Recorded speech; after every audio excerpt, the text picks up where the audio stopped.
but I was raised on a farm where we raised animals and ate them. So it wasn't exactly vegetarian. Then my mother got into a fanatical thing about an Arctic explorer named Stephenson. And he recommended people eat raw meat. So there was a period of about a year when all we ate was raw meat. Oh my God. That is even, that's raw. I guess are raw things, right? You know, some of the Ethiopians are vegetarian, and there's wow. a number of really nice vegetarian Ethiopian restaurants on Fairfax here in Los Angeles. And then there's a lot of Ethiopians that eat nothing but raw beef. Oh my God. Wow. How does the human body process that? It's crazy. Raw beef. Doesn't process it any worse than cooked meat. Oh, a tiger and a human being, there's no difference. They're eating it raw. These guys are eating it raw. Yeah, it's a question of digestion, isn't it? Digestive enzymes, etc. Excuse me for a moment. Yes. What do you think, Mahaprabhu? Raw beef? I don't know about raw beef. I've never tried it. Well, if you're going to become a vegetarian, then you don't have much more time to try it. What about fish? What about fish? Raw fish? Well, people Any that eat kind of sushi fish. eat raw fish. Vegetarians don't eat fish. No, of course not. No meat, no fish, no eggs. No chicken. That's Of course not. No animal products. No. Animal products means what, Mahaprabhu? It means No Maya. we No like flesh. No flesh. No flesh. we Flesh like and eggs. I'm getting there. Cheese is okay. Paneer is okay. Milk products are all right. Yeah, if you're not a Tasty. vegan. But vegan diet is not particularly good for you. Vegan diet is good for the future because people that become vegans A lot of background noise. can easily be made vegetarians once they see the cows are not being killed. A lot of background noise. What's going on? Tuck. Are you moving stuff? Yeah, I'm struggling with my stove. Yeah, Sorry I know about it's not that. you. Yeah, that's this vegetarianism. Was it a byproduct of the hippie era or the yoga? Oh, good God, no. Believe it or not, I was involved with the hippie era. Yeah, I know that. So I'm asking. And very few hippies were vegetarian. Okay. Huh. Interesting. Hindis meat. Actually, the style of the hippies, did you ever see a television show called Wagon Train? Nope. Nope. Before your time. Much before. But it was about people coming across the country in a wagon train, covered wagons, you know.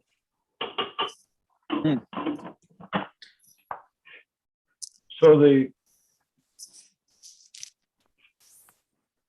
people that came across, and so hippies largely dressed in like the Western, well, if you haven't seen the show, it's people dressed like Western explorers, you know, with hats and vests, leather vests or some sort of vest and fringes and stuff like that, you know, slightly cowboyish.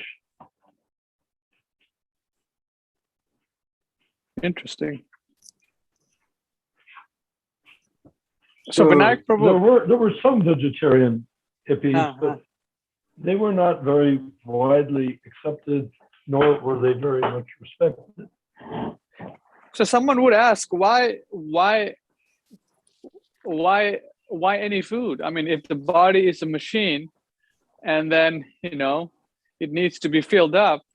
Why make a discrimination with food? Well, that only occurs when you're studying either strict Buddhism or not Tibetan Buddhism, because they're not necessarily vegetarian. But strict vegetarian means really nobody was a strict vegetarian. No, that's not my question. Created My the vegetarian movement. No, I'm sorry. I'm saying why, if the body is a machine, right? Yeah. Right. The body is a machine. So why do we care what we put in it? I mean, We don't. you can. So then why? I know we don't, but why make a distinction? Why not be a Hare Krishna and eat meat? Is there something wrong with it? Why are we so fanatical about these? Because we realize that the animal is just like us. Jiva, animal body. But the other factor is we don't eat anything that's not offered to Krishna. Right. And Krishna is very fond of cows, but not from Makes the point of sense. view of eating them. But why is there discrimination here? I mean, if the Because bodies are Krishna discriminates. so we discriminate also, that's right. We discriminate based on Krishna. Hmm. In other words, whatever Krishna says to do, we do it.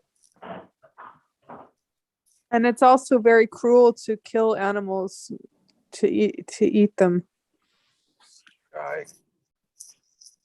I like to Well- tell people that argue that, vegetarian is no different than eating meat. I said, okay, let's go out in the backyard before dinner. We'll have a cow there, and I'll pick corn some beans and some corn from the garden. You kill the cow and get it ready for dinner, and I will prepare the corn and get it ready for dinner. Which do you think is going to be less gruesome? Mm. What's going to be cooked faster? Oh, the vegetables cook faster.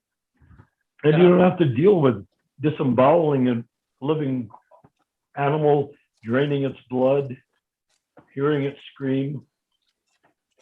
Because another thing, when you kill an animal, the animal experiences being murdered, being killed. And that goes into your digestion. I forget who it was that said this. I think it might have been Einstein. As the human body was never intended to be a graveyard for animals. Mhm.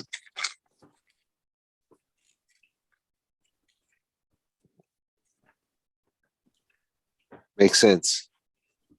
Yeah, but the main thing is, when you taste Krishna prasadam, or even nice preparations at the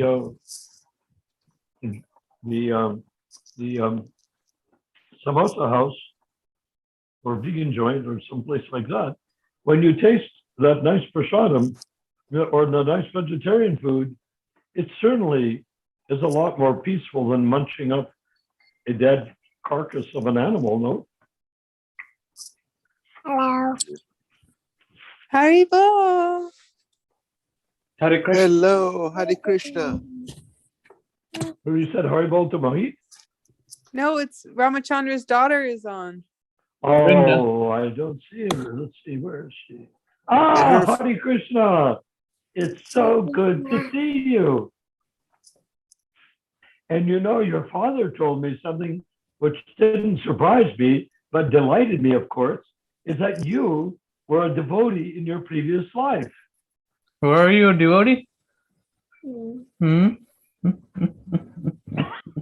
Oh, Okay. She's Hari so Bol, cute. Hare Krishna. Hare Krishna.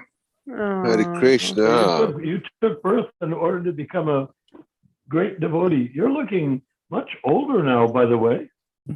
And your How old hair are you, is Brenda? growing out very nice and long. Only 5 years old? Yeah. How old is your brother? 5 years old. That's amazing. 3 years old? Yeah. Wow. Fantastic. She's 3? No, the brother is 3. Yeah. And she's 5. Yep. My goodness. And she has brown hair? No, she has black hair. Oh, it looks brown from Brenda, here. what color is your hair? Black. All right. Beautiful. You're black. You're black. Your hair is black too. Okay, here's a trick question. Who's your guru? Daddy. Mhm. I'm gonna read his mind. She That's said, wonderful. Fantastic. who's daddy's guru? Krishna. Who? Krishna. Oh, Krishna? Uh-huh. All right. I'm gonna read your mind. You can read my mind, huh? Yeah. Okay. Is she bilingual, Ramachandra? She's speaking English and then going to our, home language, which is Hindi. Fantastic. Nice. So what language is she learning with the home language? Is Oh, Hindi, our Fiji dialect. Hindi. Hindi, yes. Fiji style Hindi? Yes. That's nice. Yeah, the more languages you know, the better, because all sorts of people only speak one language. So if you know a bunch of languages, Gracias. when you meet someone that doesn't speak English, you can speak to them in their native language, like Hindi. Speak Gracias. Spanish. Let's see, what can you say? Gracias. Gracias. Delicioso. Understand my voice. Hmm. Oh, Delicioso. 1, 2, 3. Dos legs. uno, dos, tres, cuatro. Uno. She's speaking Spanish. You're learning Spanish? No, I only figured that one. We figured out one only? Yeah. All Where right. did you learn Spanish? Where did you learn Spanish? On the TV? No, here. Oh, here? Here where? On the phone? No, here at my house. Oh, at your home? Okay. Oh, right. Mamma mia. What a beautiful father-daughter bond. It is. Fantastic. They are. But you know, Fant- at the time of conception, the soul, the jiva, the infinitesimal part and parcel of God, conveyed during the time of conception, if the jiva, the soul, is attracted to the father, the man, partner of the conception, she becomes a girl. And if the person comes in and attracted to the mother, he becomes a boy. Hmm. So there's all this primordial stuff in Greek literature and stuff like that about the primordial relationships caused by boys and girls and fathers and mothers. The Oedipus and Electra complexes. Exactly. Mohit But Prabhu wants to say we something. get to transcend all of that because you see, we start from the jiva, we start from spirit soul, so that when you have a child, that child is a jiva, and so it doesn't matter if it's a boy or girl from the point of view of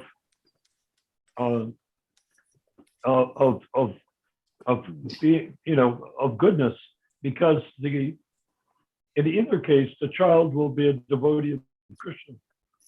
Hmm.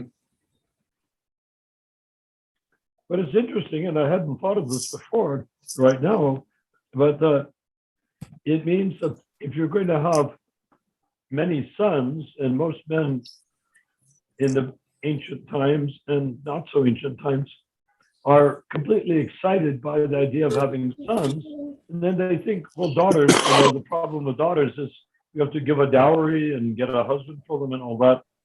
So they like sons that are going to be big shots in the business and stuff like that. And it's sort of interesting because that depends entirely on marrying the right wife. you have to marry a woman that will attract boys to become your sons. So it's two factors. They're attracted to the mother, but if the mother is 10% attracted to her husband, then the child will become born from the mother, attracted to the mother, but for the purpose of being the son that the father wants and needs. Mhm. Mohit. Hari Bol, Hare Hari Krishna, Bol, Hari Bol. Welcome, welcome, welcome. Jai. Danvat Pranam Narayan Prabhu, Hari Bol, Jai. All right. Jai Mohit. Prabhu, what happened to that Mataji? She was a big, staunch devotee of, follower of some guru, right? What answers did we give to her? She was like too much of inclined towards that guru. Hello? She was inclined towards Jaipataka Swami. Yeah. So, I'm just waiting what Narayan Prabhu wants to say about her and how he wants her to understand that this guru is totally a bogus thing, right? Well, the whole question boils down, and I'm in a conversation with someone on a weird site. He's intelligent and he posts himself as an author, but he is continuously trying to put forward that a neophyte can be can be a guru. And I'm trying to plumb with that guy as to why. What are you getting out of it? He says, well, it says in Shastra, if there's nobody else, you can get a guru who's like just a neophyte or something. I have no idea what it involves or where it comes from. Possibly, if you're a householder or a child or a youth, and there's a guy that's a brahmachari or sannyasi, and he's teaching, he could become your guru from that point of view. But in terms of realizing Krishna, Supreme Personality of Godhead, that cannot be done from planet Earth point of view. Can only be done from Krishna Loka point of view. We have to learn to toggle switch that distinction. Krishna Loka mentality means Prabhupada. Bhakti Siddhanta Gaur Kishore means Bhakti Vinod Thakur, Vishwanath Chakravarti. They're all from they're Vaikuntha men. They're from the spiritual sky. And Prabhupada was asked something about his guru, his spiritual master. He said, what is it you can say about your spiritual master? Which is sort of a not very nice or genuine question to ask your guru, you know. But what Prabhupada said, he replied, he's just one-liner. He said, he was a Vaikuntha man. So Vaikuntha man means from Krishna Loka, not from the material world. Bro, So anyone that's looking for, whoever wants a guru from the material world deserves what he gets. Bro, I totally get your point, but how can they get influenced so much through them that, persons are just influenced to a pure devotee, right? Except pure devotee doesn't touches you or his books doesn't touches you, you're not inspired, right? It's just a bogus thing which is coming, right? Some karmas are being transferred and he can transfer his karma to you and everything is going on, right? So how can someone get so much of inspiration after these guys doing such, rascaldom in the society, right? Especially Well, when it comes to Krishna well, consciousness. that rascaldom has come about very strategically and incrementally over decades. Yes, It can be exactly. easily corrected, but I don't see any way to correct it without putting Prabhupada at the center. Because why do you need a living? My question always comes down to, what do it's just a month or so ago, I heard and found out that Prabhupada said that the Hare Krishna mantra, when you chant it once, gives you your place in Krishna Loka. It's sort of like I was talking with Ramachandra, we were discussing, and my simile was, it's like, he said, well, do you mean when I die, I'm going back to Krishna Loka? It will take some time, maybe several Yeah. births. But Yeah. what is meant by you're going back to Krishna Loka, supposing you want to go to New York and you don't have a plane ticket, you're never going to get there. But supposing somebody puts a plane ticket in your pocket, you're not on the plane, you're not flying in the sky, you're not landing in New York, but you have the ticket. It's a big Yeah, I difference, no? You see what I mean? Exactly. Yeah. So whoever hears the holy name of Krishna, if he checks his shirt pocket, he'll find an airplane ticket in it. And it says in the destination, Krishna Loka. Oh, how can I get on the plane? Well, first you have to take a bath, then you have to become vegetarian, and then you're going to have to chant Hare Krishna. You're going to have to develop pure unalloyed love of God. You're going to have to be in your rasa with Krishna before you can go to Krishna Loka. Yeah, but isn't that true for everyone? It is. So what's the difference between me and everyone? You have a ticket in your pocket. They don't. That's why I keep emphasizing our job is to, not just humans, I mean, every jiva, just chant in such a way that every jiva hears the Hare Krishna mantra. And if you go out in the front lawn or in a garden and you chant loudly Hare Krishna, when you walk out again, all those trees and plants and flowers and grasses and insects will all have little tickets, airplane tickets in their pocket. How long will it take for an ant to become a pure devotee? Maybe quickly even. We don't know. It all depends on many factors. So, Pro, indirectly, you want to say that we are getting a direct flight and they are getting an indirect flight, right? So they're doing bhakti and they'll that would be counted, and then they'll take birth again and then they can go back to God, right? So this is indirectly You the mean contribution to. are you talking about insects? No, I'm talking about people who follow gurus, right? Bogus gurus, and especially Everyone. Yeah, but guru Yeah. means Prabhupada. If it means something other than Prabhupada, good luck. Because if you take a guru, take diksha from that guru, he takes on your karma. exactly, yeah. Or so, most like Hindu gurus or Brahmins or whatever, they're happy to take on the karma because they would think it's a easy thing to do compared to not getting the money. They really want the money, so they take on the karma. They have no idea what it's like taking on somebody's karma, because in the end, the person who takes on the karma will be like can you imagine, supposing you take all the karma of someone and put it in your own consciousness, what will your lifetime be in your next lifetime? Won't you be overloaded with karma? Exactly, yeah. Yeah, of course, bro. Yeah. Yes, Prabhu, Like, but Go ahead, One of my- Vinayak. Go ahead. I've known so many devotees, people that I actually brought into Krishna consciousness.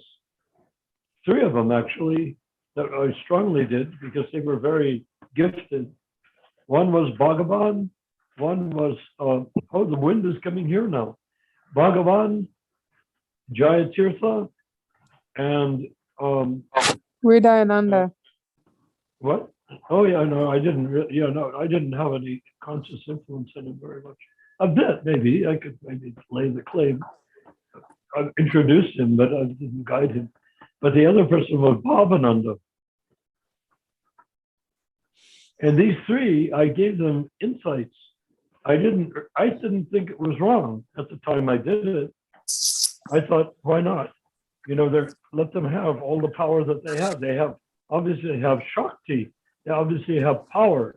Let me show them how to amplify their power to the degree that they become world-class preachers. So all 3 of them became world-class preachers. Then they became gurus. Then they fell down. And so what's the good part? Excuse me, it's the River Majori, the wind has descended from Thousand Oaks to here. I have to shut my door or it will fall off its hinges.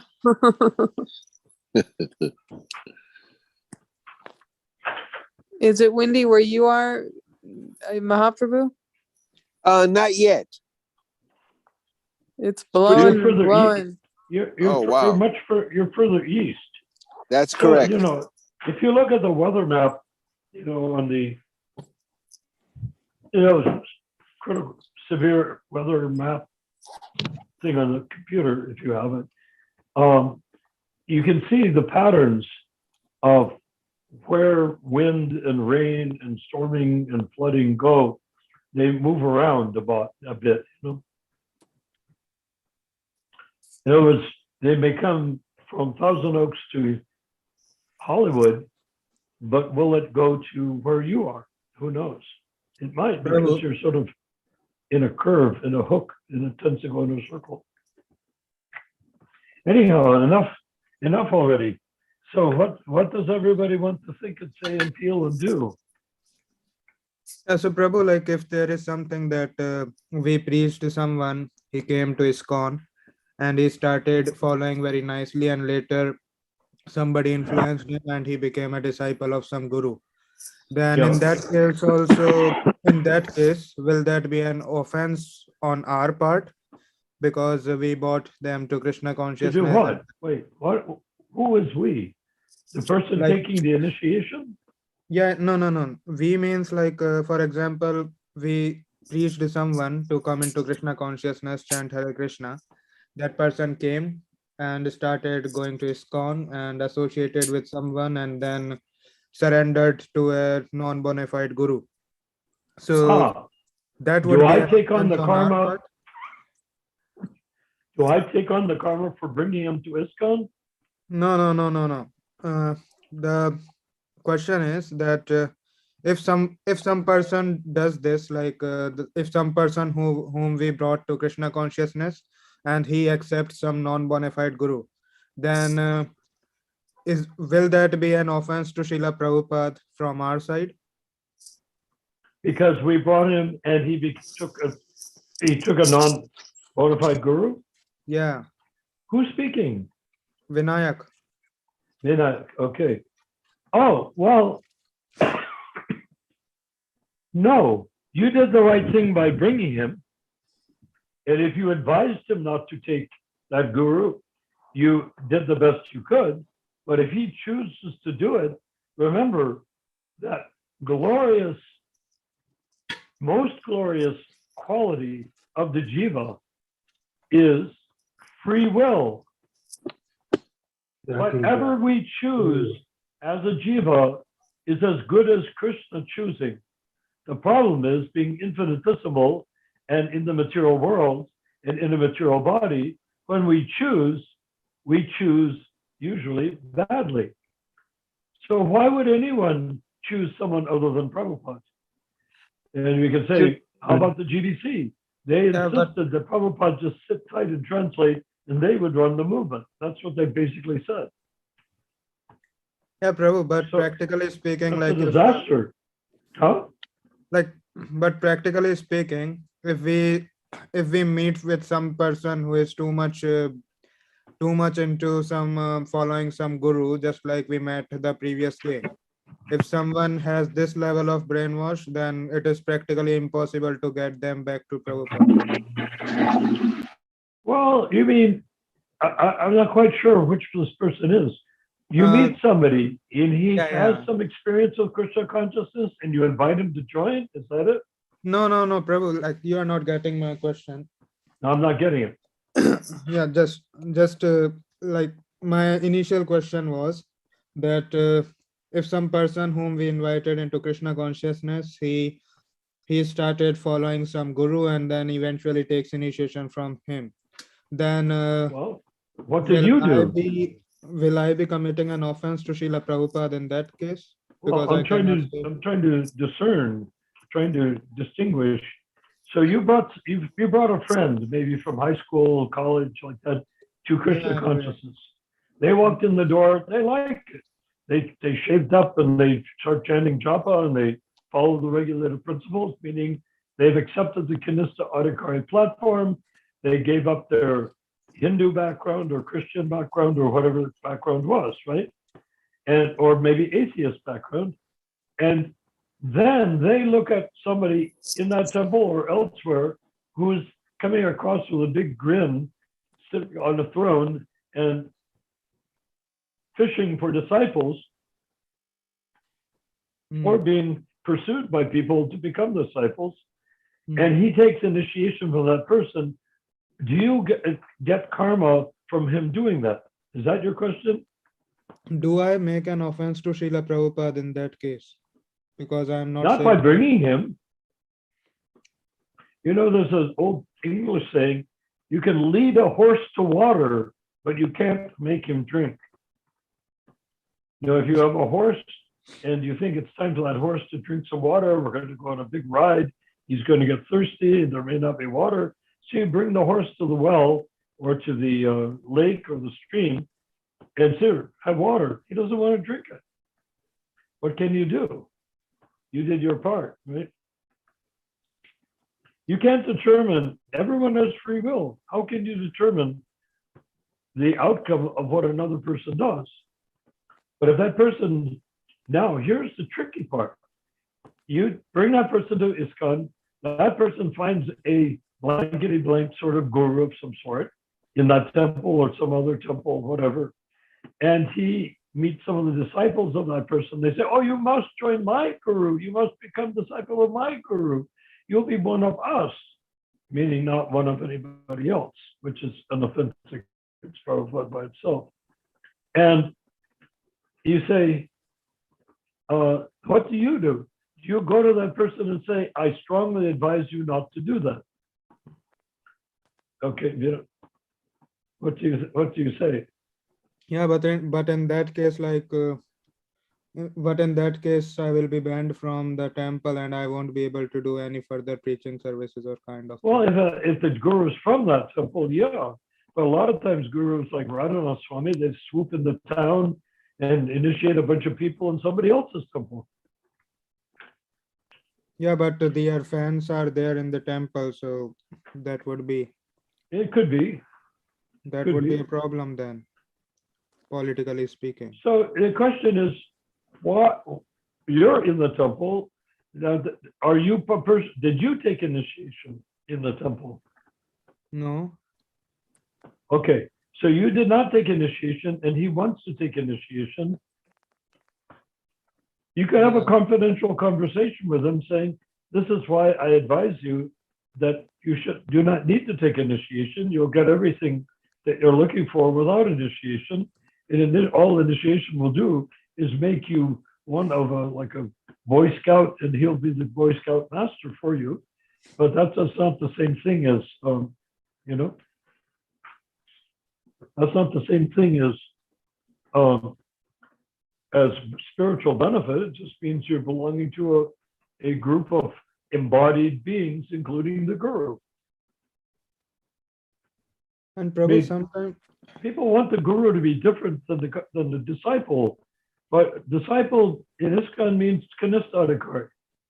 If the guru is also kanistha-adhikari, even though he's much more advanced sort of kanistha-adhikari, why take initiation from someone that's on the same level as you are?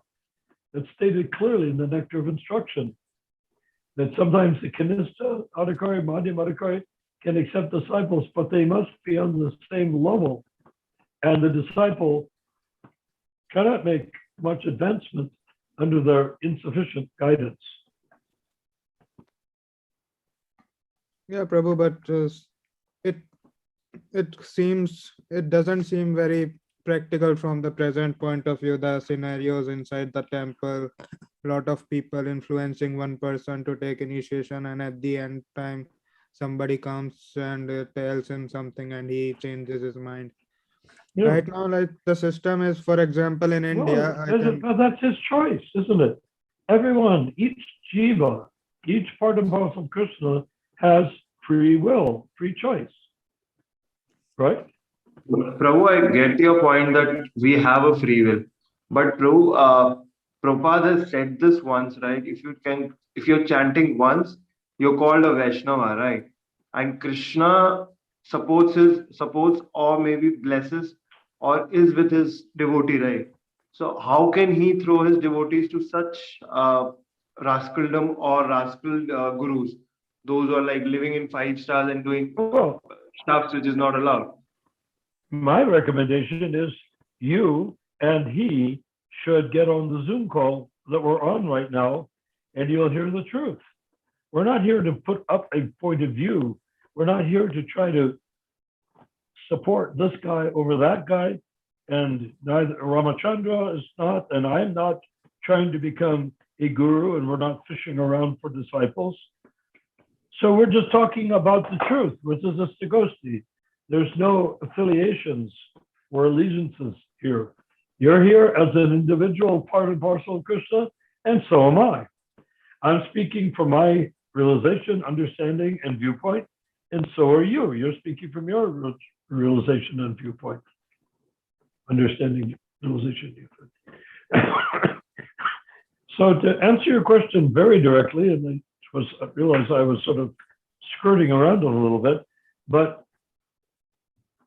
you don't get karma for advising people well, and you don't get karma for him becoming a disciple of a guru who may fall down or something. But it's your duty, if possible, to tell him what the risks are. Do you really want to go to that person's planet when he dies? Oh, I thought I was going to go to Krishna Loka. Well, what if he doesn't go to Krishna Loka? He said, iṣṭa-goṣṭhī. Where's the question of his going to Krishna Loka?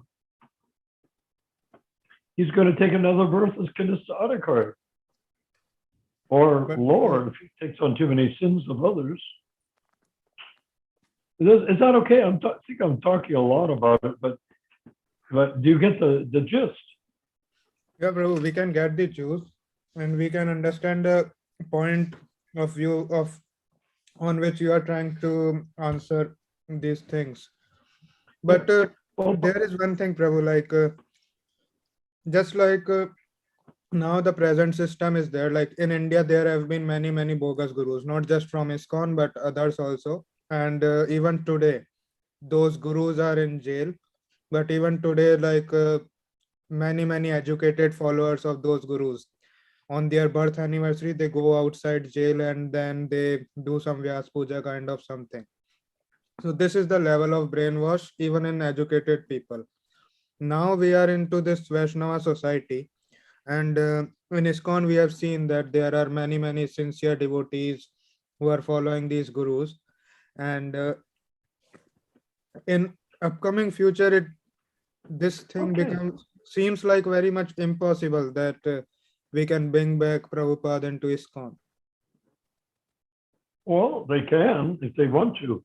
The question which I have is, why did they take initiation, and what do they think they're going to get in exchange for becoming a disciple?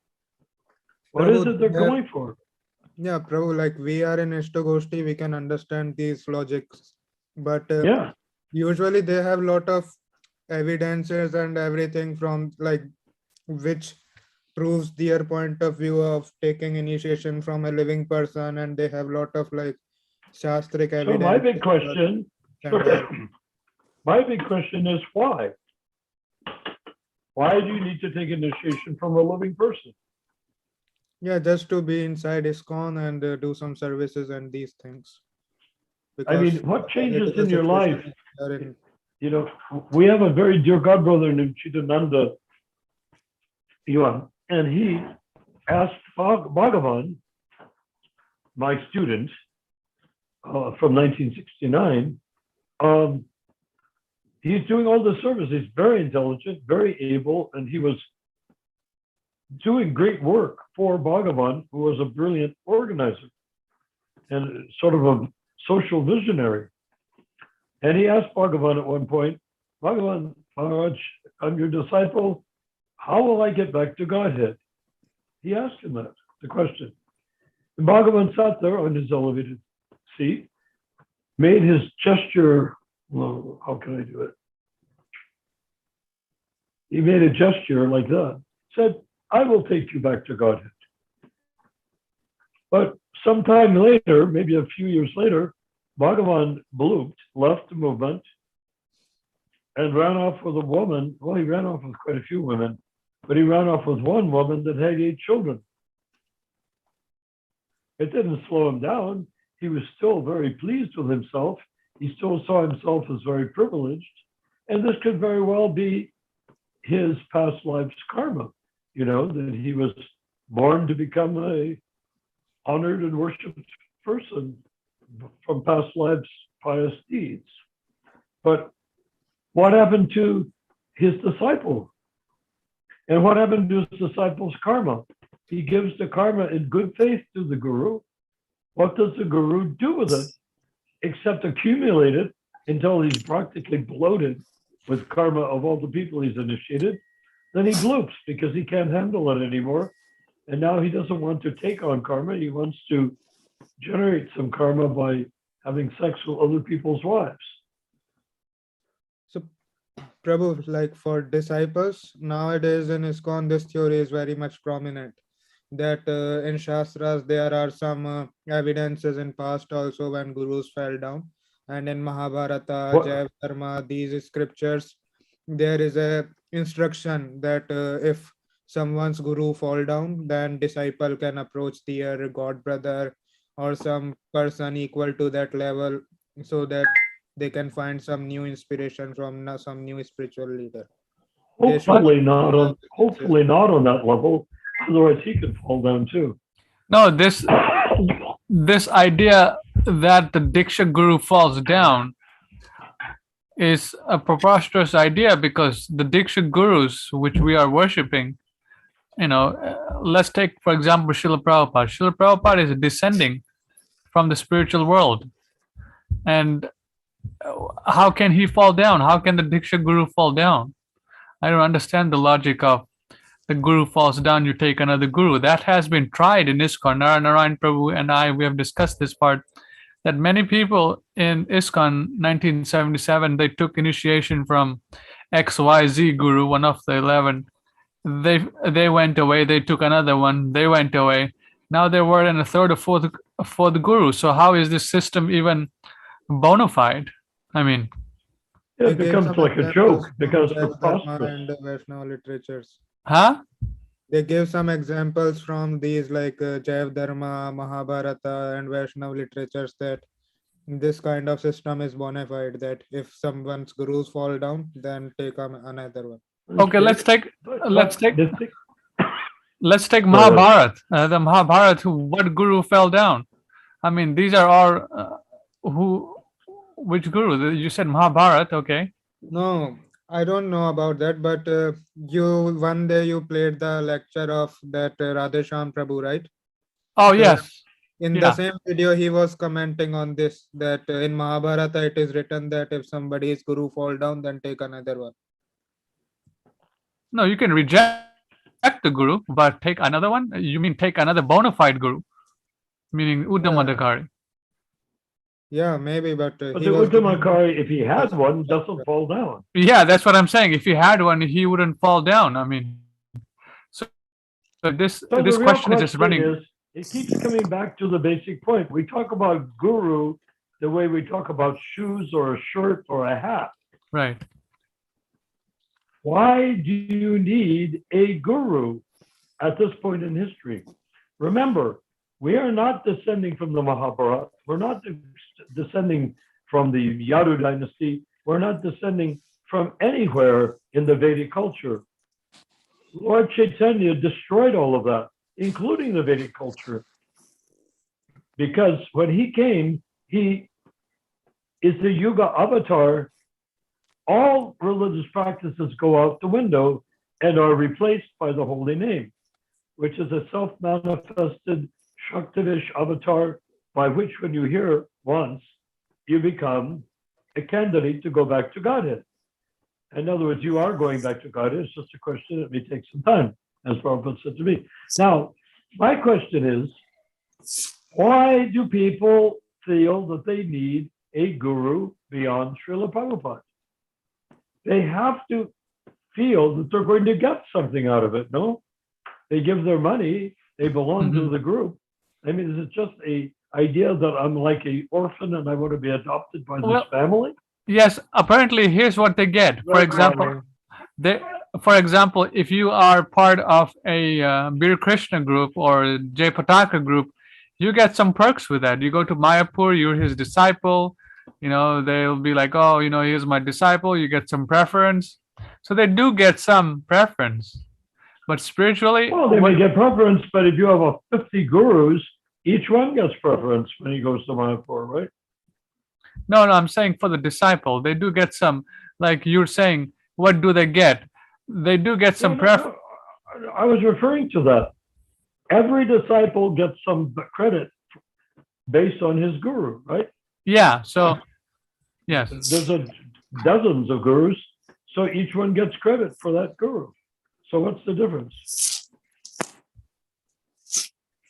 Difference is just like they No, get material. and you're only talking about things that are material, right? Yeah, like when they go to India, they visit these dhams, so they get some facility with some big organization to stay somewhere and travel. Oh, I don't have anything Also against being remain in the initiated society within of devotees. ISKCON. But what if someone were initiated by ISKCON, not by a guru in ISKCON? Supposing one were initiated by Srila Prabhupada in ISKCON. Well, if you You know? say that, then, they red tag you. Yeah, That's and that's this them. doesn't look I'm talking practical in about present scenario. actual benefit. Oh, there's so much actual benefit and freedom beyond Okay. with. All right. I'm using the wrong term. I'm saying actual benefit and freedom. What I should say, is there any spiritual benefit? I haven't seen any. These guys here in Sacramento, they've been initiated by so many gurus. I haven't seen any enthusiasm and iṣṭa-goṣṭhī discussions. I haven't seen. If you get down to the nitty gritty, they do have a benefit, not from the guru, but by being a member of ISKCON. They chant Hare Krishna, they follow the regulated principles, they take prasadam, they get married in a nice wedding ceremony. They're children of the Anaprasana ceremony. When people die, they have the Shraddha ceremony. All of these things are ways of helping the jiva either to live or even after they've died. Like Shraddha ceremony is to clear the path of the jiva to his next birth. Haribol, two quick questions I have. Can I ask? Haribol, Sure. the discussion. Bro, one first question is, whosoever we meet in life, right? Whether it's a guru or it's a bogus guru, whosoever devotee we are meeting in life, that's already predestined because we have done, pre-bhakti maybe somewhere. We did some good karmas previously, some bhakti, and we got in touch with him. The first question is this. Second one is, Prabhu, when Prabhupada says this, that if someone is chanting one mala, at least one round, he should be called Vaishnava, right? He's very dear to Krishna, right? So when he's dear to Krishna, how can Krishna guide him? Everyone is a Vaishnava. How could Krishna Every guide him jiva towards? is a Vaishnava by nature. They are covered by different types of illusion. So how could Krishna guide them towards such bogus gurus? And when you say this, that free will comes Krishna there. doesn't guide them to bogus gurus. When you say this, They free guide. will comes there. Okay. Yeah. Paramatma guides you wherever you want to go. If you want to boss Krishna around, try bossing around the person you've been bossing around for lifetimes in your heart, named Paramatma. Krishna is Give me sensitive this, for his give me devotees, that. I right? want this, I want that. So you say, I want a guru. I want a bogus guru. Okay, Paramatma says, there's one right over there. True, Go but for it. Krishna is very sensitive towards his devotees, no? It's not You his can read choice. anywhere. We have to distinguish between Krishna's desire and our desire. Krishna Oh, we didn't are even want us to leave Krishna Loka. We did. Prabhu, when we are And now here chanting, we are. Huh? free will doesn't comes there. No, when we are chanting, Prabhupada says this. No, when you are chanting, all these karmas don't affect you. No, all our previous karmas don't affect us. So, and second thing, Krishna is very Well, conscious for his devotees, right? Prabhupada Krishna is very described it conscious as for like, his devotees. Why could he send him to such bogus devotees, right? He could have sent him directly towards Prabhupada books, right? Inspired them through that, right? Why should we? I see what why you're should we- saying. I see what you're. So he's asking a sincere person who's been practicing Krishna consciousness, why do they talk? Why do they take these rubber stamped, Kanishta gurus? I mean, why does Krishna arrange for them? The answer is very simple: that they want that person, so they get it.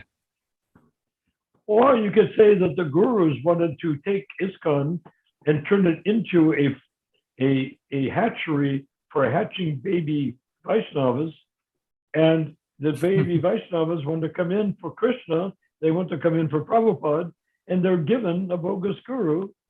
And there's been nobody except what we're working on now with our website. There's nobody standing in the way. There's no one to say that's not correct. I mean, when we get into the thing about the direction of management, it'll be a mind-boggling. It's been done, it's been done, it's been done. But the way we're doing it, it'll be all or nothing. Mohit Prabhu, is your question getting answered? You're saying that why does Krishna provide them a bogus guru? So here we Prabhu's answer in this, Prabhu's answer is this, that we have a free will. But I mean, how could we have a free will when we are surrendered to Krishna, right? Krishna is taking all your, when we surrender, this is you said to always us, have right? free will. Well, Even when I you're know, but- chanting Hare Krishna, you can stop chanting Hare Krishna and do something Yeah. else, or you can use your free will to keep chanting. exactly. Why not take it one more step is define surrender to Krishna. If surrender to Krishna means you walk in the temple, if surrender to Krishna means you bow down in front of the deity, Warm water. surrender to Krishna means you lead a very nice kirtan. Yes, those are all surrenders to Krishna. But is that enough to keep you from taking initiation from an insufficient guru? Well, if you read the Nectar of Instruction, it says don't do it, but people do it anyhow. So that's their bad choice, isn't it? Do something the Shastra says don't do, there's going to be a backlash, no doubt, right? Yeah, it's right here. So- Ramachandra. Ah, Change my all name. right. 1 second, Mahaprabhu. Jai. So in this verse, Srila Rupa Goswami advises the devotee to be intelligent enough to distinguish between the Kanishta Adhikari, Madhyama Adhikari, and Uttama Adhikari. The devotee should also know his own position and should not try to imitate a devotee situated on a higher platform. Srila Bhaktivinoda Thakur has given some practical hints to the effect that an Uttama Adhikari Vaishnava can be recognized by his ability to convert many fallen souls to Vaishnavism. One should not become a spiritual master unless he has attained the platform of Uttama Adhikari. A neophyte Vaishnava or a Vaishnava situated on the intermediate platform can also accept disciples, but such disciples must be on the same platform, and it should be understood that they cannot advance very well toward the ultimate goal of life under his insufficient guidance. Therefore, a disciple should be careful to accept an Uttama Adhikari as a spiritual master. Yeah, Prabhu, we have seen this passage and we have heard this thing many times in Istagosthi. But right now, what the scenario is, whenever we see a big leader, big guru, it looks like an Uttamadhikari to a person who is in ISKCON. And we at this platform, we don't have that kind of ability to distinguish, because that passage says that a person who has ability to make many fallen souls into Vaishnavas, they can show many thousands of people who were preached by the disciples of that person, and they can claim that these are made devotees. No, actually, if you really get down to it, it's Srila Prabhupada's books and Srila Prabhupada's tapes and letters which is making the difference. We're just using that and extending that towards the public, and they become devotees. So it's not from our own Shakti that we're making. Actually, it's coming from Srila Prabhupada. And if that wasn't for Srila Prabhupada, then we wouldn't be here. So who is So actually, And So we're my not here first to make our question- souls available, yeah, although we are available, but we're not here to make our souls available. We're here to make sure that Prabhupada is available yes, in an undiluted, unchanged, unmisunderstood form. yes. In other words, how can you tell what Prabhupada really wants, really thinks, and really feels? Well, you don't go to a Kanista Adhikari initiator to find out. You go to Prabhupada's books, go to his letters, go to his lectures, see what he actually said. What did he actually believe? What did he actually want? What did he actually bless us with? Did he bless us with confusion and nightmarish? Or is that something we created and cursed ourselves with? Vinayak Prabhu, So any the follow whole up thing with is that? getting back to Prabhupada. Well, maybe I'm not able to explain my question properly. So Bro, my first question, I mean, it was not answered because second question was too much of maybe questions into What that. is then what did not get answered? Let's answer it right now. Bro, the first question which I answered was when you say about these bogus gurus, was my karma previously destined to meet those bogus gurus? Because I must have done some bhakti somewhere, so I got in touch with them, right? So indirectly, whatever karma you do in the previous life, that was written. So, and whosoever you meet in your life is already written, right? That's already predestined to meet them. What's predetermined? Your karma, right, bro? I mean, your Not certain when things you're a are devotee. predestined. When you're a devotee, your karma is dissolved. I mean, I Prabhupada meet, gives an example. Hmm. One second. Prabhupada gives an example. You know, when you have a room fan that's standing on a pole and it's going around and round and blowing, right? Prabhupada Yes. said that's like what a person is before he surrenders to Krishna, even slightly surrenders to Krishna. You go to the fan to the wall and pull the plug out. You say, okay, now the fan stopped. No, the fan did not stop, but the fan Haribol, is you're still not- whirling. You're Wait, not getting my and you point. say I mean, the fan is still turning, whirling around, right? And you might say, well, then what's the use of pulling the plug out of the wall? It's still turning. He said, watch it. If you watch it for a while, you see it go slower and slower and slower, and in the end, it stops. So bro, that's my what Krishna, that's what Kanistadakari means. You get involved, and hopefully the plug is, you're not keeping your fan plugged in. Hopefully you're unplugging it. And as a result, the karma, reaction, past karma, everything, and present decisions will gradually become stopped by yourself, not because of a guru. bro, you couldn't get my point. I mean, we are born, right? Previously, we get life, we get parents which are like already predestined, right? We okay. get parents, we get Well, not our exactly. karmas predestined. already predestined. You got your parents because of your karma. Of course, yeah. We get our parents, where we live, it's already predestined, right? You will live in India, wherever it is. Your friends Why? are predestined.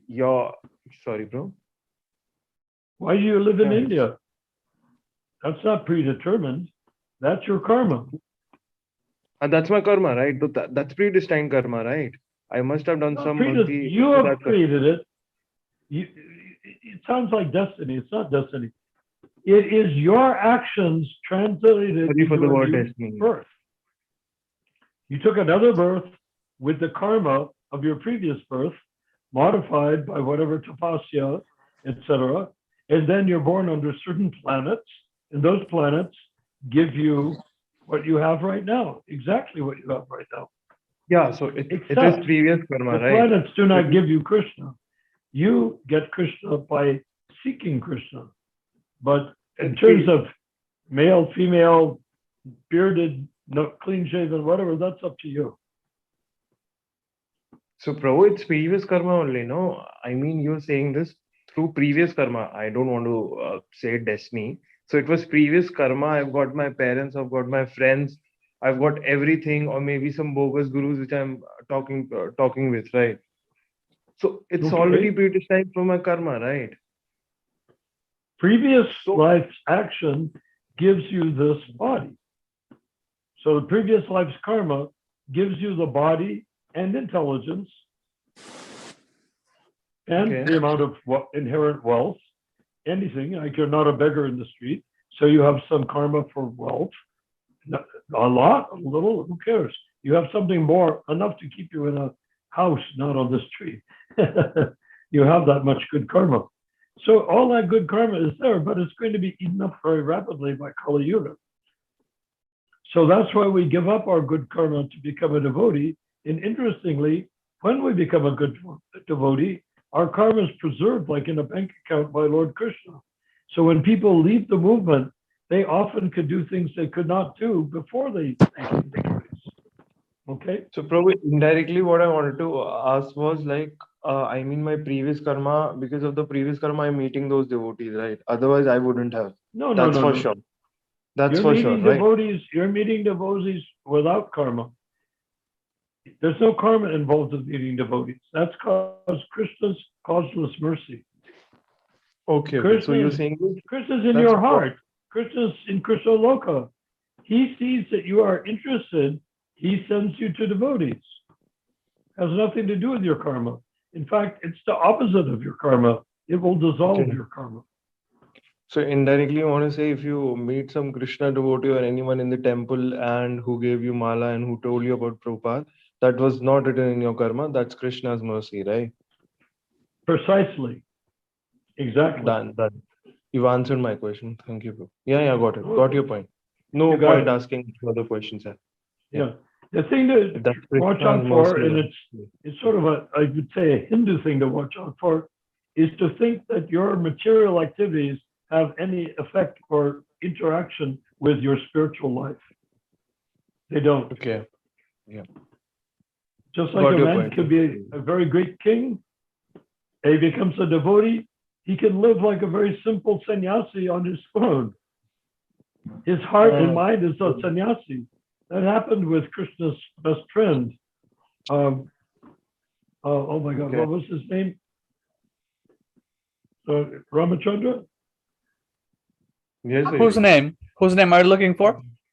Sudama? Krishna's, what? Oh, Rupa, Sudama? what? Sudama? I can't hear you. Sudama. Sudama, yes, Sudama Oh, Swami he's was great living in a devotee. poverty-stricken house. His wife was a woman. He could tolerate not having anything to eat in the house or any clothes to wear. She, being a woman, wanted something, something decent. So she told him to go visit Krishna. And he went very reluctantly. He didn't want to ask Krishna for anything because a Vaishnava doesn't ask God for anything. He just accepts. And he went there to see Krishna. But to go there, his wife put inside his kurta a bag of chipped rice. That's what anyone can eat. The beggars can eat. And he went to see Krishna, and he saw Krishna. He came there to see Krishna. The servants and the goddesses and whatnot, servants, did not want to let him in. Who is this beggar coming into our palace? And then he said, well, I'm a friend of Krishna. He said, you're a friend of Krishna, I'll bet. But they went and asked Krishna, Sudama Brahman is here. And he jumped up and said, Sudama Brahman, bring him right in, give him a seat of honor. So they were mistaken. They are Vaikuntha residents, but they were mistaken. And so he came there, they had this wonderful exchange. He fed Sudama gorgeously. And then Sudama sat there, and Krishna looked at him and said, you've come to visit me, and one would think that you have brought me a gift. I mean, how can you, this etiquette, how could you have come to see me without bringing a gift? And Sudama clutched his chest. He didn't want Krishna, after that opulent, being fanned by goddesses and eating opulent prasadam and drinking nectarine beverages. He didn't want to show what he had brought. But Krishna said, I think your hand is on top of the gift. Krishna pounced and grabbed inside his kurta and brought it out and saw the chipped rice. Sudama was ready to commit suicide. He was so mortified. And then Krishna looked at the chipped rice and said, Sudama, you have brought my favorite thing. Remember when we lived in the ashram of Sandipani Muni. We used to love eating, you and I used to love eating chipped rice. You have brought me this. It brings back my days. And Krishna had tears in his eyes. He was so moved that Sudama had brought him something that meant something to him a great deal, even though it was just chipped rice that his wife had given him without connection to Sandipani Muni. So anyhow, he did all of that. So then finally it came time Sudama had to go home. And he said, you know, I am leaving here. I could not ask anything from Krishna. My wife will be so distraught. She'll be so unhappy that I went all the way there and I ate like nicely. I sat there being fanned by goddesses. They sprayed me with perfume. But now here I am going home to my hut, not even bringing leftovers from the meal for my wife. I should kill myself, really, he was thinking, because he had failed. And he failed his wife, to whom he has the dharma of protection, right? So he gets over, do you know the story? He came to where his hut was, but he couldn't find his hut. He came to the exact spot, you know, there's a river, there's a tree, all that. There was no hut, but there was a beautiful palace. And he couldn't understand who has come to my hut and replaced it with a palace. He said, I have to find some direction, whatever happened to my poor wife. And he went up to the palace door. And they all looked at him and said, Sudama, you're the lord of this palace. Please come in immediately. Let us bathe your feet. Let's put you in nice robes and good clothing and feed you something nice and come in here and give you a comfortable seat. So he came in and he sat on a throne-like chair, surrounded by servants, surrounded by men, servants, women, servants, people dancing, dancing girls, I mean, the whole works. He was surrounded by these things. Well, his wife came up and she was now dressed in a gorgeous sari, and she obviously had eaten nicely recently, plump. And he sort of looked at it and said, my dear wife, what's going on? He said, your friend Krishna, he has provided for us. Look what he has provided. All we wanted was some bread, a chapati, maybe a little subject to go with it. But look what he's given us, a gorgeous life. And you know what Sudama Brahman did? He accepted. Oh, that's because of his love, his pure love towards Krishna, right? So he was showing pure love towards Krishna. Krishna doesn't want your money or donations or whatnot, right? And he That's didn't pure want love. what Krishna gave him either. He didn't want the palace. He didn't want the dancing girls. I'm sure he was happy that his wife was getting something to eat, but he didn't like anything else, right? You got it? And so he's sitting there. And how does he sit on his nice throne-like chair? Not like an ISKCON guru. He sits there in complete austerity, dressed nicely with his japa beads, chanting the way he did in complete poverty. He doesn't pay attention to the beautiful girls. He doesn't pay attention to all the people having a wonderful time around him. All he pays attention to is his austere service to Krishna, sitting on a throne with decent stuff to eat. That's different. You see, so that's what an actual devotee is. That's what an actual guru is. If you saw a person like Sudama Brahman before and after, and saw he was completely unaffected by opulence and wealth, wouldn't you want to become his disciple? Of course not. Of course, yes. Of course, yes. Yes. Why? Yes. Why not? Yeah. Yes, you would want to become his disciple, because this is the actual proof that from poverty to wealth did not affect him even slightly, not a tinge. So now if somebody wants to be a ISKCON guru, then they should do what Prabhupada does. Offer everyone causeless mercy and accept only the minimum tiny things for himself. So Prabhupada was like Sudama Brahman. Good luck with that. So, if they're ready to live like that, austere, they're ready to work all day long, guiding their disciples, getting properties to build temples, getting deities to put in the temples, and then at 10 o'clock at night, all the devotees go to sleep so they can get up at 4:30, 5 in the morning to go to the morning program. And Prabhupada, instead of going to sleep, I used to cook for him, prasadam, sometimes potato dishes in Boston. And then he would, after that, he would go to his room.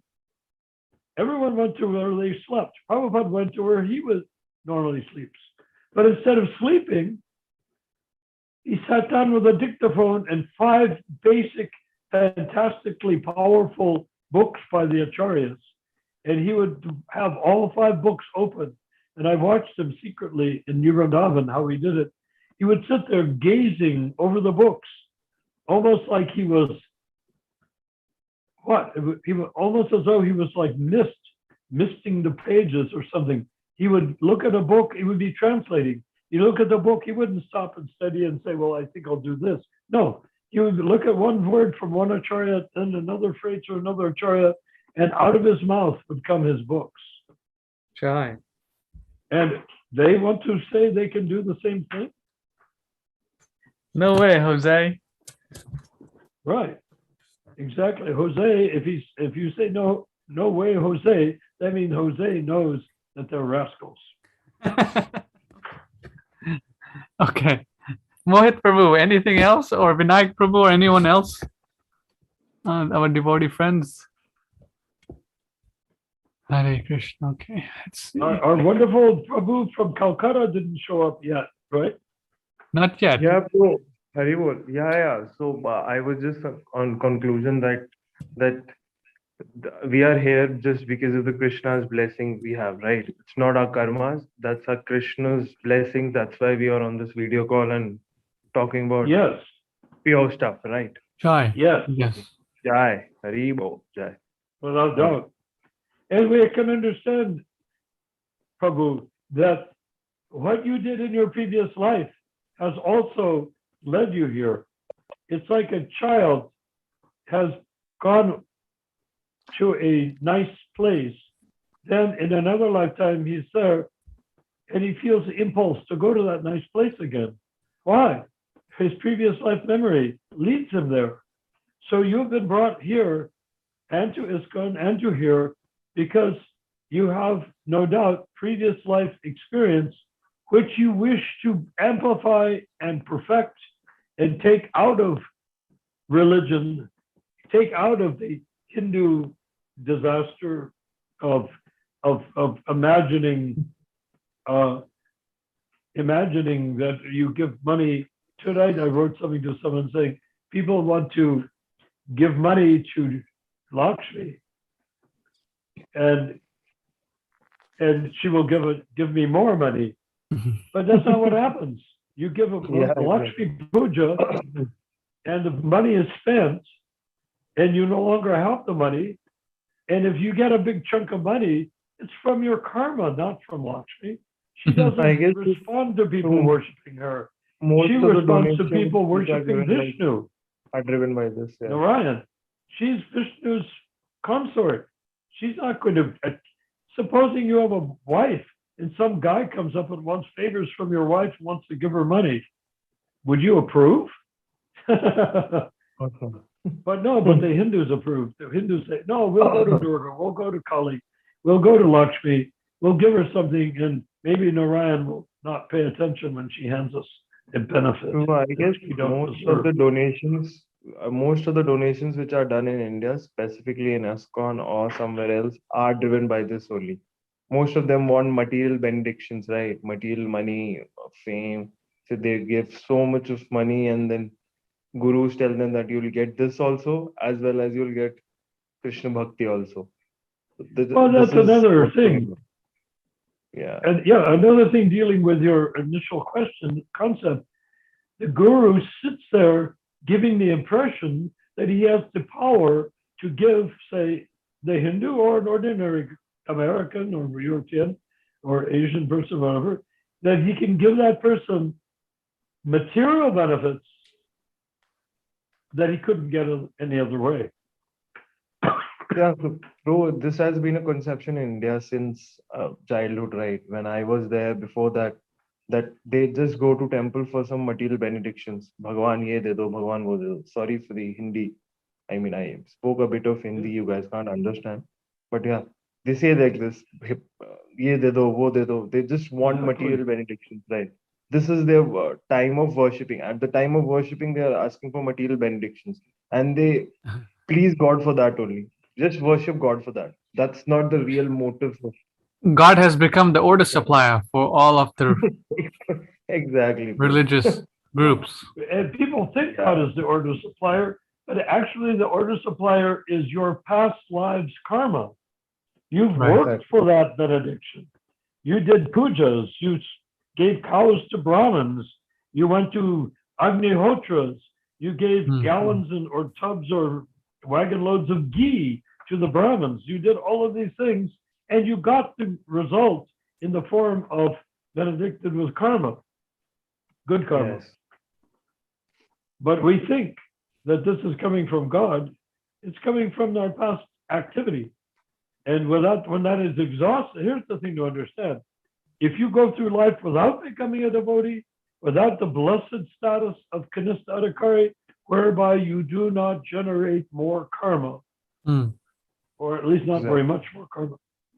In the kanistha adhikari, if you follow all the principles Prabhupada gave us to follow, worship the deity, take prasadam, listen to class, chant Hare Krishna, lead kirtan or listen to kirtan.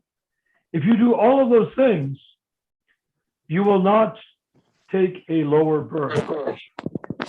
But anybody, even a Birla, if he does not do these things, he will take a lower birth. And it's funny because Birla, we'd go to their house in Birla, it's just amazing, you know. It's just ragtag devotees from America.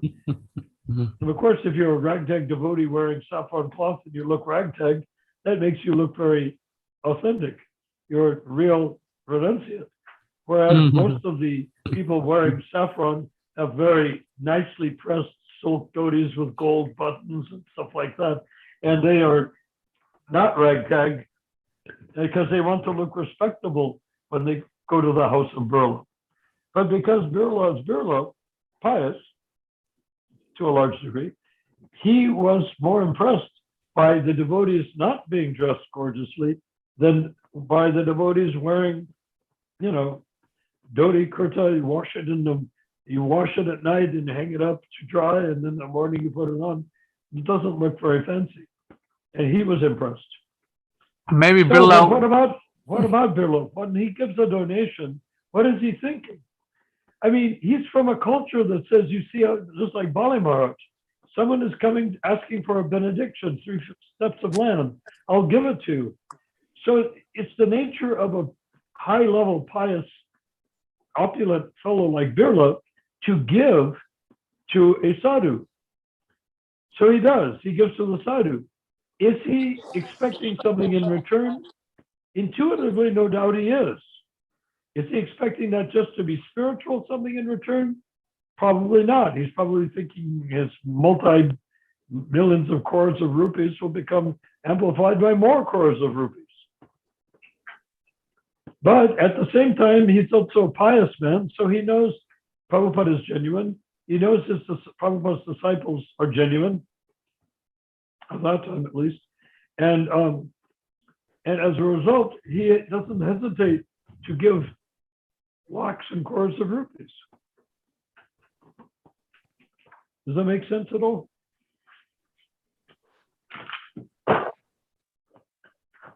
Hello, what happened? Where is it?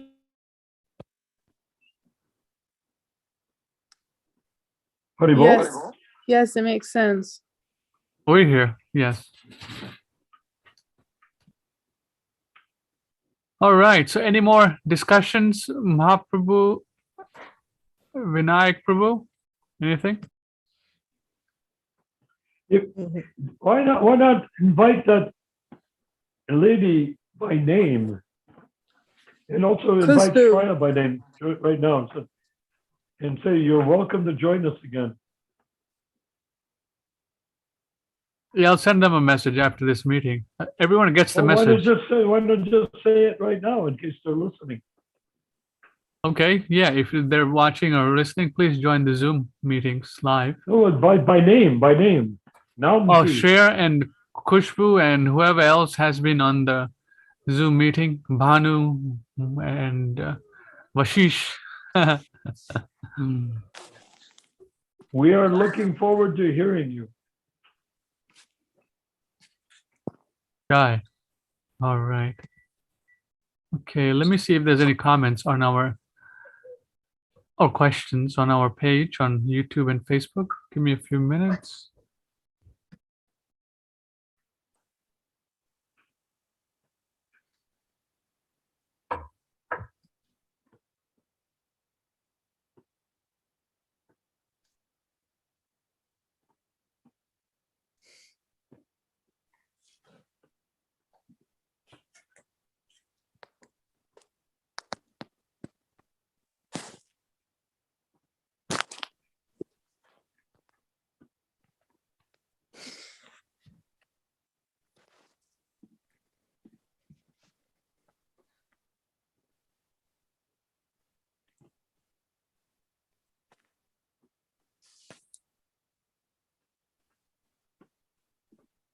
Okay, let's see here the comments, what we have. All right. A few iṣṭa-goṣṭhīs ago, there was a story of a lady who spoke of her husband who didn't treat her well, took a zonal guru, yet he died, and she saw Prabhupada save him in a dream. So maybe it works. So they were Well, that talking was about, a nice lady from South Africa. yes, yes. And then ISKCON was infiltrated by CIA and the deep state long ago while Srila Prabhupada was still alive. He spoke of this sinister movement. This is some devotees commenting on our YouTube site. I'm Yeah. afraid that when Prabhupada said there's a sinister movement within our society, he wasn't talking about the CIA. Okay. He was talking about his own disciples. On disciples. Well, Yes. yeah, that's when he put up the direction of management. Yes, yes. And when he put, I just learned a couple of days ago, when he put up the direction of management, the disciples came to him and said, we just want one GBC. We'll run this. Basically, they said, we'll run ISKCON. You sit tight. How insulting. You sit tight. He used to use that words, I will sit tight and translate. But they used it to try to control Prabhupada. They said, you sit tight and translate, and we will control the movement. And Prabhupada said, you want only one GBC, meaning, of course, the other GBCs would be underneath that GBC. In other words, like a king of ISKCON. And then in the course of the conversation, it came out, Prabhupada said, if you want one, I am that one. But they wanted to take Prabhupada out of the direction of, the activities of ISKCON altogether. They were convinced that they knew better because they had advice from, they were Americans and they knew, they studied the Rockefellers and the Ford's Foundation and all that, all these people creating corporations. They said, we need a corporation run with us as the corporate shareholders and directors. And Prabhupada was the opposite of what Prabhupada wanted. So the sinister movement was that they wanted to take over and control it. So when they said, oh, we need one person, Prabhupada said, I am the one person. I want to have multifarious disciples. I want to have many people playing different roles. But they were actually challenging Prabhupada that we've got a Treya Rishi, we have got example of American capitalists. We know better than you. You're from India, which is at that time underdeveloped and no technology. Now they're leading in the cyber technology. But we know and you don't. That's basically what they wanted Prabhupada to have to accept from them. Can you imagine any greater insult to a resident of Krishna Loka to say that you don't know what you're doing? And we do. That's what they said. And that's why our League for 10K has to get through that, to that, because the ISKCON still has unelected GBC, and more preposterous yet, the unelected GBC appoints the gurus. Then people say, well, this is a bona fide ISKCON guru. Oh, really? He's appointed by a board of people and he's a bona fide guru. What makes him a guru at all, what to speak of a bona fide guru? I mean, anybody that they appoint could be a bona fide guru, that means. Yeah, they have about 85 so-called Sorry for network. 85 people on the list. Yeah. Yeah, so They we're have- here to cure, we're not here to fight them. And I would like to point out that all of these gurus are, for the most part, nice people. Most part, they are sincere. For the most part, they chant their rounds. In other words, they're not enemies. They're God brothers. They're with us in Prabhupada's movement. Unfortunately, they have accepted a distinction. You know what Prabhupada said, adoration, what? Profit, adoration, and distinction. They've added profit, adoration, and distinction to their portfolio of nice God brothers. And that means an end of factual niceness.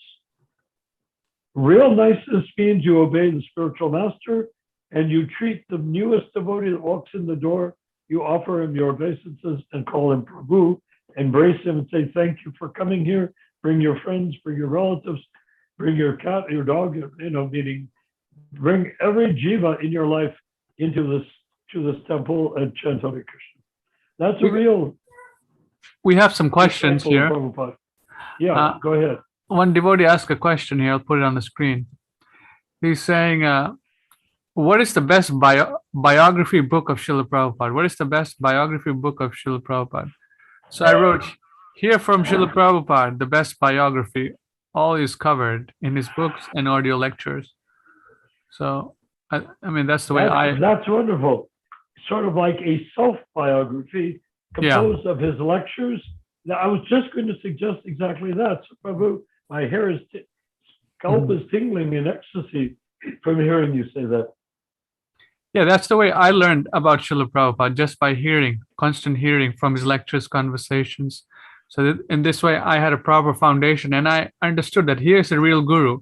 I mean, I didn't know that at that time, but now with the experience with the ISKCON people, now I can understand, oh, yes, he's the real, an association with the devotees here that made my concrete understanding that. So ISKCON GBC and the congregation are looking, they want somebody like them to be a guru. One of them, one of our breed to be a guru. We want that because we want to go back to Godhead and we want somebody like us to take us back to Godhead. Where do we experience this elsewhere? Well, rabbis are a little different. They tend to be mystical, but it can happen in Judaism, Christianity, it always happens. Catholic Church, it happens on steroids. Islam happens on steroids. They actually create an atmosphere in which the mortal man is more dealt with than God. But Prabhupada, he always gave us Krishna. But in these other religions, they don't give you God. They don't even give you Jesus. Like Catholicism, they give you a priest. So ISKCON wants priests. They are tempted to have a priest instead of Krishna because they can't imagine, how do we get Krishna? And I keep saying, turn the tables. Why not look at the whole situation from a distance? There's planet Earth, Lord Chaitanya, ISKCON. Here's Krishna Loka. Krishna is here. And of course, Lord Chaitanya is there in the form of Radha and Krishna. And Radha and Krishna are on earth in the form of Lord Chaitanya. There it is. And you can see, you don't have to settle for a mortal man to be your guru. And I would like it if anyone could tell me, what does a ISKCON guru or any type of guru following Prabhupada or succeeding Prabhupada, what can he offer that Prabhupada has not offered sooner and better and more effectively? I keep getting these texts and stuff like that from people that want to put forth that, oh, if you have gurus, we need gurus. Those gurus for what? Nobody has ever answered the question. What is that guru going to give you that you have already not gotten by hearing the holy name? All How right. is he going to? Is he going to make you go back to Godhead quicker? What is he going to do? Mahaprabhu, He's gonna keep us focused. I can do that. Yes, you can. Exactly. And so can Hare you, Krishna. Mahaprabhu. You're learning how to keep people focused. You're keeping me focused, Narayan. Okay, but I'm not a guru. I'm just your humble servant. I consider you my guru. Well, you can consider, and that's very nice. I don't reject you calling me guru, but all I can say is I'm not your guru. I am your servant. You're gonna have to take on my iniquities. No, you get to chant Hare Krishna and dissolve your iniquities. And you Hare get to take Krishna. initiation from Prabhupada, who in the sacred fire, take your iniquities back to home, back to Godhead. You don't Haribol, Mahaprabhu ki jai. Jai. Amen. Amen. Hare Krishna. These people are so addicted to it, material gurus, they cannot even, well, who's going to succeed Prabhupada? Okay, succeed him in doing what? Why did you give initiations? And why do they need to give initiations? You know, nobody can even address the question of what they're all thinking. I think this is what they're thinking. They are thinking that by taking the guru, that they will be guided back to home, back to Godhead. But you're already going back to home, back to Godhead by hearing the Hare Krishna mantra once. So now what's on second place? Going back quicker? You can go back quicker by reading Prabhupada's books, by chanting Hare Krishna to every entity. So in this, you're going to go back to Godhead quicker when you inspire others to go back to Godhead at all. we don't need That's no Hare Krishna. guru. We don't need no guru. We have a guru. Srila Prabhupada. Yes. Yeah, Amen. jai. Haribol. Jai. That's Well, our do people guru. think that Srila Prabhupada ran out of steam? Did he think that he Never. was? Do people think he was banned by Krishna? What is it that means Prabhupada has to be replaced? Well, he's dead. There are so many examples which I have seen in the Prabhupada has given examples in the Vaishnava Sampradaya of big gaps. And what are those big gaps? Those gaps are places where there was no physical guru leaning on the shoulders of the next physical guru. The gaps indicate that the guru came sometime before. That Thakur Bhaktivinoda says, as we all know, I've said it and everyone said it, he reasons ill who say Vaishnavas die, when thou art living still and sound. Vaishnavas die to live, and living spread the holy life around. And who was he chanting to? His great guru. Who was his great guru? Vishwanath Chakravarti, hundreds of years before him. And who was his guru? It goes back to Lord Chaitanya. What we really need to understand is we're in a abbreviated sampradaya. I keep saying Hare many Krishna. sampradayas, that sounds weird. Abbreviated sampradaya. Lord Chaitanya Hare- is the Yuga avatar. and coming from him is a whole new sampradaya leading up to the end of the 10,000 years of the golden age of Kali. And this, But Prabhu, like Bhaktivinoda What? Thakur also took initiation from Bipin Bihari Goswami, who was a caste, who was coming from Jagannath a Das caste Babaji. Vaishnava family. Jagannath, no, not Jagannath. Who did he take initiation from? Was Bhaktivinoda Thakur also took initiation from Bipin Bihari Goswami, who was coming from Bipin Bihari Goswami, like he was coming from a caste Goswami background. that wasn't his Diksha Guru. His Diksha Guru was Jagannath Das Babaji. Yeah, but before him, he also took initiation from a caste Goswami just for the sake of initiation. Well, but the thing is that when you look in an ISKCON temple and you see the line of disciplic succession, it begins with Jagannath Das Babaji and then comes down to Srila Prabhupada. It doesn't have Bipin Bihari in there. Yeah, so his example is given by people in ISKCON to just say that even Bhaktivinoda Thakur, who was a Manjari in himself, he also took initiation from a person like from a just caste based Goswami. So if you want to be in ISKCON or if you want to elevate spiritually, then just take initiation from whatever the guru you are being provided by GBC. So that's Except for one detail. I'm sure Thakur Bhaktivinoda, regardless of the caste of his Bipin Bihari, that regardless of caste, he took initiation from an Uttama Adhikari. We say that Bipin Bihari was a neophyte? I don't know about that. So exactly. That's the question to ask. Not they're making excuses. We don't need excuses. What we want is the reality. Did he take initiation from an Uttama Adhikari, or did he take initiation from a low caste? If a person's Hindu, they must say, well, low caste means he couldn't be an Uttama Adhikari. But that's not true. Haridas Thakur was low caste.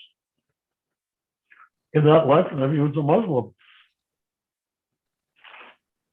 Of course, he was the Lord Brahma, who is the guru of the entire universe. So but that doesn't mean in that birth he wasn't Haridas Thakur. He considered himself so sinful that he refused to come within 3 kilometers of the Jagannath temple in Puri, because he said he was too sinful to come into the association of Lord Jagannath. Meanwhile, all the other devotees were with Lord Chaitanya in the temple of Jagannath, in ecstatic kirtans.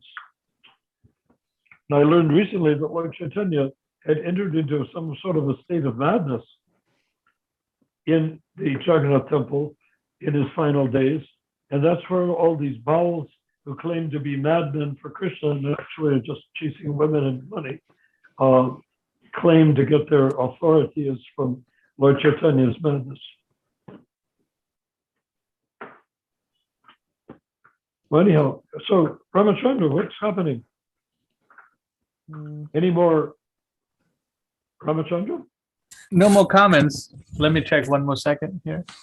So Prabhu, like, is it seems like in upcoming years, does it seems to be a near future in which we can see ISKCON getting a revival and went back to Srila Prabhupada as in center and everything?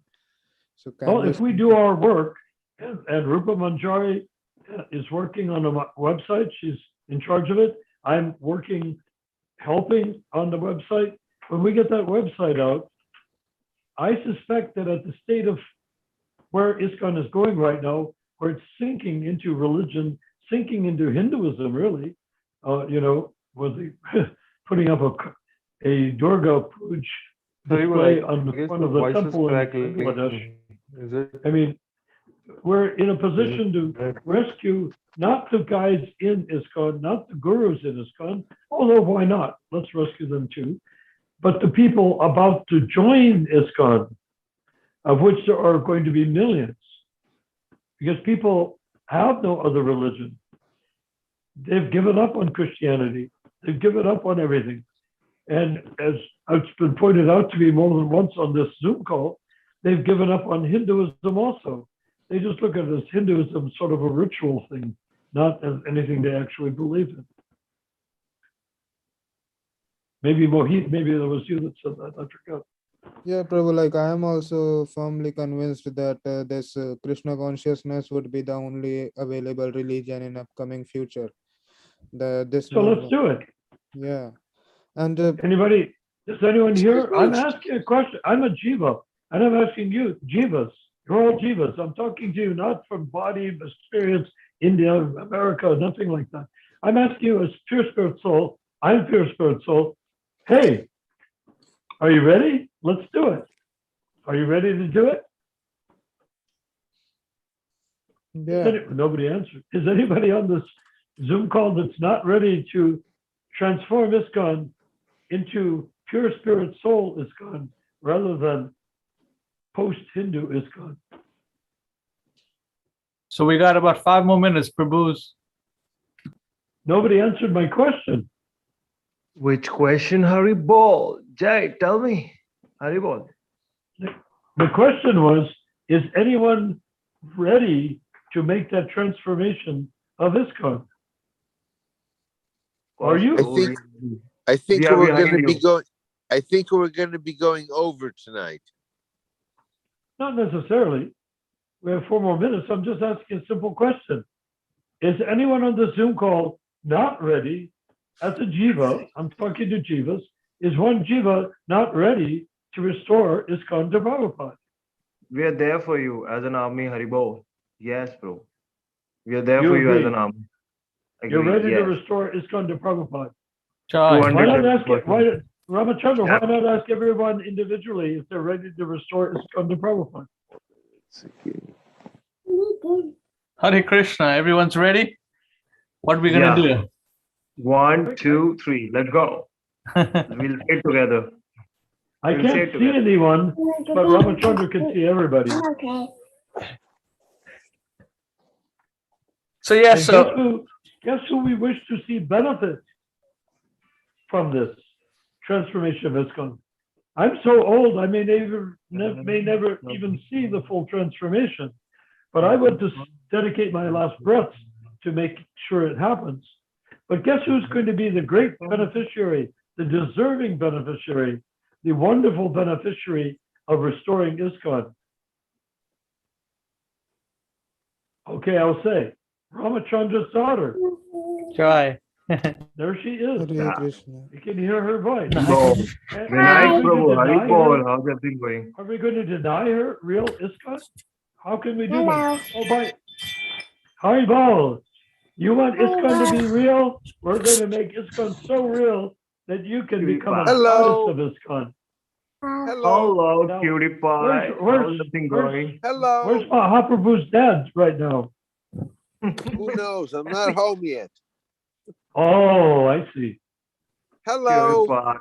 Ramachandra, Mahaprabhu, Hare did you figure Krishna. out a way that I could order a book from your friend who wrote those great books?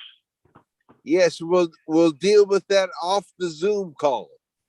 Okay. And remember, I do want his name written in. You wrote it down, so that's good. I'm sure you do, and I will. Yeah, well, I got Ray Bradbury to sign, and Oh, I got the this guy network. that designed. What's the guy that did the Simpsons? I'm not sure. Yeah, he signed. He signed for me. So why this nice lady shouldn't sign? Why not?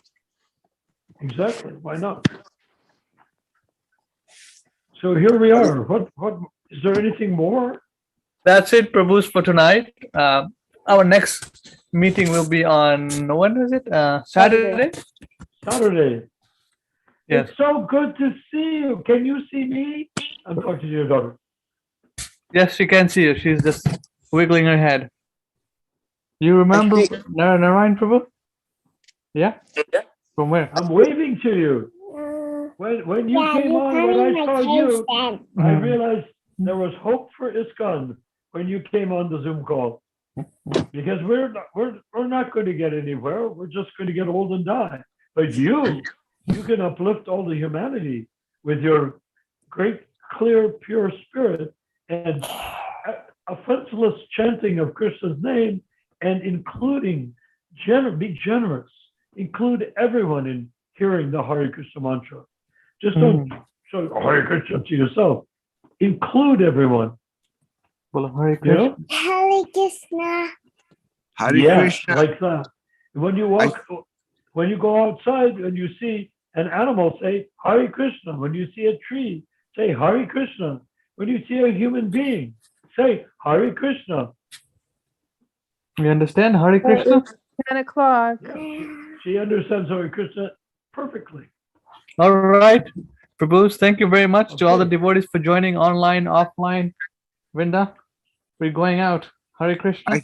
And I Rupa have one Joy, more thing you're to supposed say. to say it's 10 o'clock.